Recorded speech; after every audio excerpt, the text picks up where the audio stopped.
Hello dear students, कैसे हैं आप सब। आप सबका एएससी स्टार्टर में एक बार फिर से बहुत बहुत स्वागत है। आज हम वर्कशीट नंबर जो है 39 करने जा रहे हैं। ये हिंदी मीडियम की वर्कशीट रहेगी, इंग्लिश मीडियम की ऑलरेडी बनाई जा चुकी है और ये कक्षा 8वीं की गणित विषय की है और ये 25 फरवरी की है। और आज की जो वर्कशीट है उसमें आपको ठीक है प्रॉपर्टीज़ बताई गई हैं, कुछ फॉर्मूले बताए गए हैं और ये आपको अच्छे से लर्न करने थोड़ा बहुत मैं इसके बारे में आपको समझा देता हूँ, आप इसे ध्यान से समझिएगा। आज की जो वीडियो है वो क्षेत्र मिति से रिलेटेड रहेगी, मतलब इसके जो क्षेत्र है वो कितना कौन सी जगह घेरती है उसके बारे में जानेंगे। थोड़ा बहुत पुराना पढ़ लेते हैं उसमें क्या कह रहा है। हम अपने आसपास विभिन्न प्रकार की वस्तु देखते हैं, है ना। कितनी प्रकार की वस्तु हमारे आसपास है। सभी वस्तुओं की कोई ना कोई आकृति होती है ना बच्चों। आप देखो, आप मोबाइल से पढ़ रहे हो, उसको देखो उसकी आकृति कैसे, लैपटॉप की आकृति देखो कैसी है, ठीक है, बेड की देखो, है ना, कपड़ों की देखो। जिनमें से कुछ वस्तुओं की आकृतियों का स्वरूप जटिल होता है, समझ नहीं आ पाता उसको हम किस प्रकार की कैटेगरी में डालें, है ना। कुछ तो बहुत सरल होती है, जैसे दरवाज़ा हम आराम से बता सकते हैं, खिड़की के बारे में बता सकते हैं। कुछ आकृतियों को हमें ज्यामितिक आकृतियाँ भी कहते हैं। कह रहे हैं इनमें से कुछ आकृतियाँ जो होती है ज्यामितिक आकृतियाँ होती है, जैसे ये त्रिभुज है आपका, इस तरीके से। क्योंकि पता ही नहीं ज्यामितिक आकृति क्यों कहा गया है, क्योंकि उन आकृतियों के गुण और आकार हमारे द्वारा परिभाषित किए जा चुके हैं, क्योंकि हमने इसके बारे में एक डेफिनेशन बना दी है। पता है, जिन आकृतियों की हम एक विशेष प्रकार की परिभाषा बना देते हैं ताकि जो उसे जाने और उसे पता लगा ले कि इसका नाम ये है, तो उनको हम जो है ना ज्यामितीय आकृतियाँ कहते हैं। और पता है इन आकृतियों की मदद से, मतलब क्योंकि हमने इसको परिभाषित कर दिया है, इससे हम उसका परिमाप, उसकी परिधि, उसके क्षेत्रफल के बारे में आराम से पता लगा सकते हैं। बच्चों, आपको पता है कि आप किस आकृति को त्रिभुज कहते हो? पता है आपको? आप हर उस आकृति को त्रिभुज कहोगे जिसके अंदर ये गुणधर्म पाया जाता है कि 3 रेखाखंडों की बंद आकृति हो, मतलब रेखाखंड होने चाहिए और वो बंद होना चाहिए, तो उसको आप त्रिभुज ही कहोगे। मेरी बात समझ में आ रही है कि आप क्या इसको त्रिभुज कह सकते हो? टेढ़ा मेढ़ा मैंने बना दिया और मैंने बोला भाई 3 ही तो है, क्या ये त्रिभुज है? नहीं, क्योंकि ये रेखाखंड नहीं है। रेखाखंड का मतलब होता है, ठीक है, एक ऐसी रेखा जिसके 2 निश्चित बिंदु होते हैं, ठीक है, तो इसलिए हम इसको क्या बोलते हैं? त्रिभुज बोलते हैं। तो आप समझ गए ना कि ज्यामिति होती कौन है? जिसकी परिभाषा स्पष्ट हो चुकी है और जिसके रूल को ध्यान में रखते ही हम उस फिगर को आराम से बता सकते हैं कि उसका नाम क्या है, ठीक है। तो परिमाप पे आ जाइए। पता बच्चों परिमाप क्या होता है? ये जो भी आकृति होती है ना, इसकी जो बाउंड्री है उसको अगर हम टोटल कर देंगे ना, उसको जोड़ देंगे तो वो परिमाप होता है। अब हमें यह पता तो है नहीं कि इसकी साइड बराबर या नहीं है, पता है कोई? हमें नहीं पता ना, तो इसको तीनों को जोड़ देंगे तो वो परिमाप कहलाएगा। एक बात आपको पता भी होगी कि त्रिभुज कई प्रकार के होते हैं। जब अगर उसकी तीनों भुजाएं बराबर होती हैं तो उसको हम समबाहु कहते हैं, है ना। अगर उसकी 2 भुजाएं बराबर होती हैं तो उसको हम समद्विबाहु कहते हैं, ठीक है। समद्विबाहु, बाहु तो आप लिख ही लेंगे, ठीक है। और विषम बाहु, ठीक है, विषम बाहु किसे कहते हैं? जिसकी तीनों भुजाएं अलग अलग होती हैं। और समकोण त्रिभुज किसे कहते हैं? जिसमें एक कोण 90 डिग्री का होता है ना। तो ये कह रहा है कि अगर त्रिभुज का क्षेत्रफल की बात की जाए तो उसका फॉर्मूला 1/2 आधार गुणा ऊंचाई होता है। बी मतलब आधार, एच मतलब ऊंचाई, ये ऊंचाई है, ठीक है। आगे देखिए, अगर जब हम ये लाइन डालते हैं ना, बता सकते हैं कि इसमें कितने त्रिभुज बनेंगे? 1, 2 और ये हो गया 3, ठीक है। अब आ जाइए वर्ग। पता है बच्चों वर्ग किसे कहा जाएगा? हर उस आकृति को वर्ग कहा जाएगा जिसकी 4 भुजाएं हों, बंद आकृति का हो और प्रत्येक कोण 90-90 डिग्री का हो, ये 90-90 डिग्री का, ठीक है। समझ में आ गया? तो अब आपको पूछा जाए आपसे कि परिमाप क्या है, तो क्या करोगे? वही बाउंड्री का टोटल। अब इसमें सारे बराबर साइड होती है, तो ये भी ए, ये भी ए, ये भी ए, भी ए, तो क्या हो गया इसका? 4a हो गया। और अगर एरिया बोलेगा तो इसको इससे मल्टीप्लाई करेंगे, a × a का स्क्वायर आ जाएगा। देखो जो ट्राइंगल है ना उसमें 1/2 लगता है, ठीक है, जबकि इसमें जो है 1/2 नहीं लगा। इस बात को आपको ध्यान में रखना है, ठीक है। क्योंकि अगर मैं इसके यहाँ लाइन डालूंगा ना तो ये 2 त्रिभुज बन गए, तो यहाँ पे 1/2 होगा, यहाँ 1/2 होगा, तो 1/2 आधा था 1 हो जाता ना, इसलिए यहाँ पे आधा नहीं लगाया जाता। अब आप देखिए आयत किसे कहा जाएगा?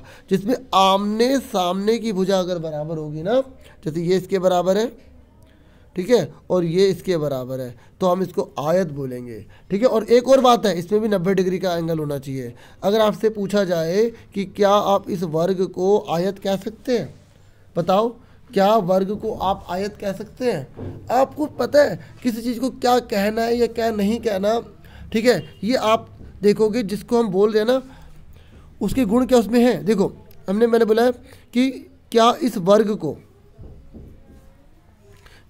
को हम आयत कह सकते हैं?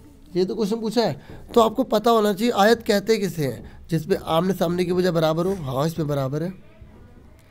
प्रत्येक 90 डिग्री का हो, हाँ 90 डिग्री भी है। तो इसका मतलब ये हुआ कि हम वर्ग को आयत कह सकते हैं।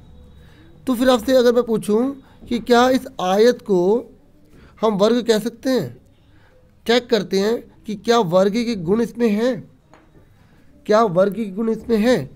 वर्ग कहता है कि चारों भुजाएं बराबर हों, क्योंकि ये क्वेश्चन एग्जाम में आता है ट्रू फॉल्स में, ठीक है। वर्ग कहता है चारों भुजाएं बराबर हो, लेकिन आयत में तो चारों बराबर नहीं होती। इसका मतलब ये हुआ कि हम आयत को वर्ग नहीं कह सकते, ठीक है, जबकि हम वर्ग को आयत कह सकते हैं। हो सकता है आप ऐसे बहुत बच्चे कंफ्यूज हो रहे क्या हो रहा है क्या नहीं हो रहा, 2-3 बार ध्यान से सोचोगे तो आपको समझ में आ जाएगा।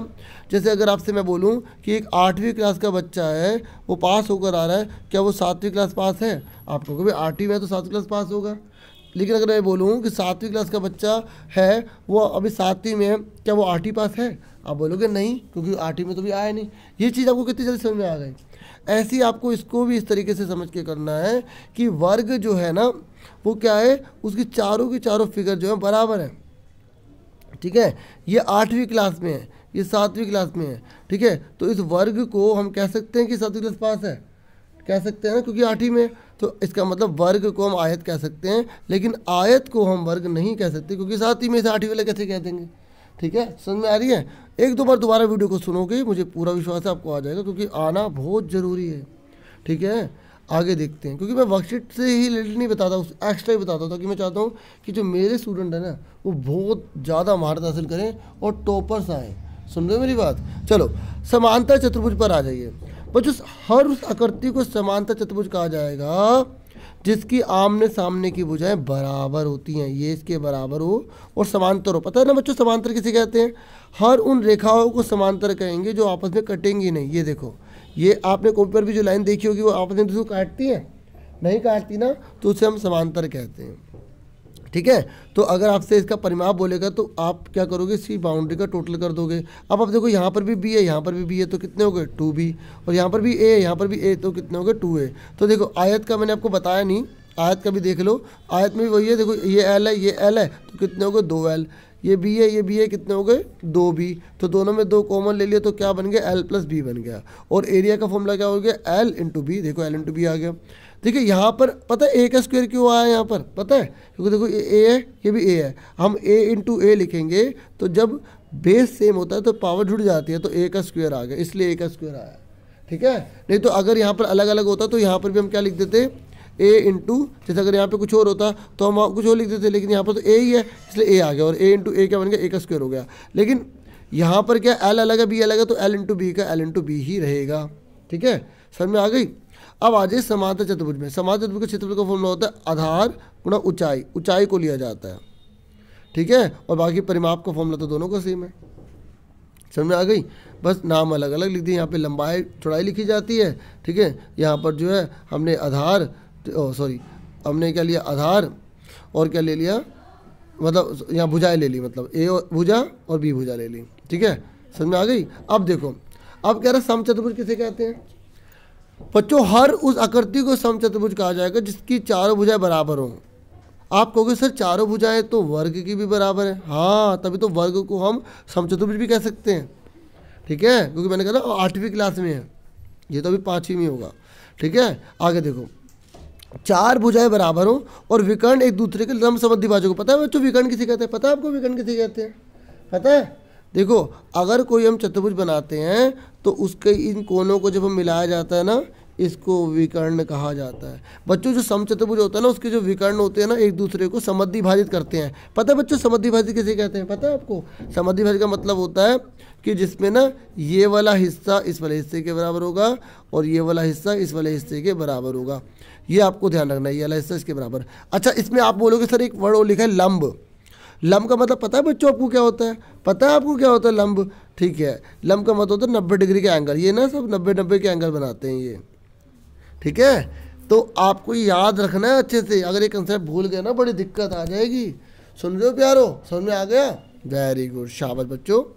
तो अब इसने बोला इसका परिमाप बताइए, तो वही चारों का टोटल। अब आप देखो इसमें सब ए ही तो है, इसलिए 4a लिख दिया। जैसे वर्ग के अंदर भी 4a लिखा था ना हमने, क्योंकि सब बराबर था, इसलिए तो इसको परफेक्ट फिगर कहते हैं, क्योंकि इसको हम सब कुछ कह सकते हैं। ठीक है, हर चीज़ इसको कह सकते हैं। हम इसको क्वाड्रेटर कह सकते हैं, हम इसको चतुर्भुज कह सकते हैं, हम इसको आयत कह सकते हैं, हम इसको, ठीक है, समान चतुर्भुज कह सकते हैं, हम इसको समलंब कह सकते हैं, हर चीज़ कह सकते हैं इसको। ठीक है बच्चों, समचतुर्भुज समझ में आ गया। अगर इसका क्षेत्रफल निकालना है तो आपको इसके विकर्णों को गुणा करके आधा कर देना है। अब ये मत सोचना कि यहाँ पर तो सर ने बोला था कि जो क्षेत्रफल हम ये निकाल रहे थे, ठीक है, इनमें तो कहीं 1/2 आ ही नहीं रहा था, सिर्फ त्रिभुज में 1/2 आ रहा था, है ना। लेकिन बच्चों इस वाले में ना अलग चीज़ क्या है, यहाँ पर भुजाओं की गुणा नहीं हो रही है। देखो यहाँ पर जो है ना विकर्णों की गुणा हो रही है। किसकी गुणा हो रही है बच्चों? विकर्णों की गुणा है। तो इसमें किसकी गुणा हो रही है? विकर्णों की गुणा हो रही है। तो देखो इसमें किसकी ओर थी? आधार ऊंचाई की ओर थी, इसमें भुजाओं की हो रही थी, इसमें भी भुजाओं की हो रही थी, है ना। आपको ये याद रखना है किसमें किसकी गुणा होती है, तभी आप फॉर्मूला सही से याद कर पाएंगे। ठीक है प्यारो, चलो आगे बढ़ जाते हैं। अब आ जाइए समलंब पे। पता है बच्चों समलंब किसे कहते हैं? समलंब का मतलब होता है जिसमें कोई भी आमने सामने की साइड सिर्फ समांतर हो। क्या हो? समांतर हो। ठीक है, समांतर मैंने बता दिया था ना, जिसमें रेखा एक दूसरे को कभी नहीं काटती। ठीक है, तो इसका अगर आपको परिमाप निकाले तो वही चारों को टोटल करेंगे, क्योंकि इसमें से कोई बराबर हो भी सकता है और कोई बराबर नहीं भी हो सकता। और अगर इसका क्षेत्रफल का फॉर्मूला, इसका क्षेत्रफल का फॉर्मूला बड़ा होता है बच्चों। क्या होता है फॉर्मूला? 1/2 समांतर भुजाओं का योग, समांतर भुजाओं का योग गुणा में उनके बीच की दूरी। ठीक है, उनके बीच की दूरी। अब मैं दिखाता हूँ कैसे। ये देखो, ये लिखा है ना समांतर भुजा कौन सी है? ए और बी। ये लिखा आपको, जो मैंने थ्योरी लिख के दिखाई थी ना, वो जरूरी नहीं है लिखना, इतना बहुत है। ठीक है, बस आप ना एग्जाम में जब पिक्चर बनाएंगे तो ये नाम लिख देना, ए बी, इनका योग और इनके बीच की दूरी कितनी? एच।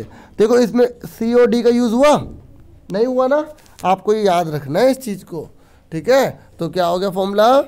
आमने सामने का अगर एक युग्म बराबर है तो समलंब का क्षेत्रफल का फॉर्मूला क्या होगा? 1/2, ठीक है, समांतर भुजाओं का योग और उनके बीच की दूरी। ठीक है, अब आ जाओ सामान्य चतुर्भुज। पता है बच्चों सामान्य चतुर्भुज किसे कहते हैं? जिस चतुर्भुज को बताना मुश्किल हो जाता है ना, वो क्या होगा? समलंब होगा, समचतुर्भुज होगा। तो ऐसे चतुर्भुज को हम सामान्य चतुर्भुज कहते हैं। तो सामान्य चतुर्भुज में अगर आपको परिमाप निकालना है तो परिमाप का फॉर्मूला मैंने क्या बताया? बाउंड्री का टोटल। तो सारी बाउंड्री के टोटल कर देंगे। ठीक है, ठीक है, उसके बाद जो है इन्होंने बोला है कि क्षेत्रफल निकालना है। क्या निकालना है? क्षेत्रफल। तो ये जो क्षेत्रफल है इसका फॉर्मूला पता है क्या होगा? देखो ध्यान से देख लो, इसमें केवल एक ही डायगोनल को लिया गया, विकर्ण को लिया गया है, और बाकी जो इसके ऊपर लंब पड़ रहे हैं ना 90-90 डिग्री की जो लाइनें पड़ रही है, इसकी दूरी को टोटल करके और आधा कर देना है। ठीक है, देखो जहाँ विकर्ण आया था वहाँ पर आधा आया था ना। ठीक है, आया था ना बच्चों। ठीक है, और यहाँ पर जो है इस वाले में आधा आया है, लेकिन यहाँ पे समांतर भुजाओं का योग है, उनके बीच की दूरी है। ठीक है, समझ में आ रही है आपको? तो आपको अच्छे से फॉर्मूले याद रखने, क्योंकि फॉर्मूले अगर भूल गए तो दिक्कत आ जाएगी। तो सामान्य चतुर्भुज का फॉर्मूला क्या हो गया? 1/2, ठीक है, d1 मतलब जो विकर्ण है, ठीक है, और जो उनके ऊपर ऊंचाई है उनका टोटल। ठीक है, अब आ जाइए वृत्त पर। पता बच्चों वृत्त क्या है? एक निश्चित बिंदु से समान दूरी पर, मतलब ये जो बिंदु है, ये वाला बिंदु, इससे समान दूरी पर जो बिंदुओं का जो संग्रह है ना, उसको टोटल कर दोगे तो वो क्या बन जाएगा? वृत्त बन जाएगा। और वृत्त की परिधि देखो, यहाँ पर ना परिमाप यूज़ नहीं किया जाता, क्योंकि इनमें जो है ना सब लाइनें थी, यहाँ पर गोलाई है, वक्र है ना। तो वक्र के लिए परिमाप यूज़ ना करके, ये जो हम परिमाप है ना, परिमाप नहीं लिखते हम, किसका यूज़ करते हैं? परिधि का यूज़ करते हैं। ठीक है, याद रखना इस बात को बच्चों। तो परिधि का जो फॉर्मूला है ना, जो परिधि का फॉर्मूला है वो क्या है? ये इसका टोटल, और इसका फॉर्मूला क्या होता है? 2πr। क्या होता है? 2πr। ये परिधि ब्रैकेट में लिखना जरूरी नहीं है। ठीक है, 2πr होता है। और आपको पता है बच्चों पाई की वैल्यू क्या होती है? पता है आपको पाई की वैल्यू क्या होती है? पता है? Very good. पाई की वैल्यू बच्चों होती है 22/7। ठीक है, और अगर एग्जाम में 22/7 ना लिख के 3.14 लिखा तो वो लिखना। अगर एग्जाम में ब्रैकेट में पाई की वैल्यू नहीं लिखता तो आपको पाई को नहीं खोलना। ठीक है, इस बात को ध्यान में रखना। जब न्यूमेरिकल करोगे तो अच्छे समझाएंगे। ठीक है, अभी आगे देखिए, अब यहाँ बोला क्षेत्रफल। तो क्षेत्रफल का फॉर्मूला क्या होता है? πr²। और ये r² का मतलब क्या है? r को 2 बार लिखना है। ठीक है, तो इस तरीके से हमारी पूरी वर्कशीट होगी। मुझे पूरी उम्मीद है आपको अच्छे से समझ में आई होगी। और आज के लिए इतना बहुत है, आपसे फिर मिलेंगे एक नेक्स्ट वीडियो में। अपना पूरा ध्यान रखना। और thank you for watching and listening carefully. Take yourself dear students.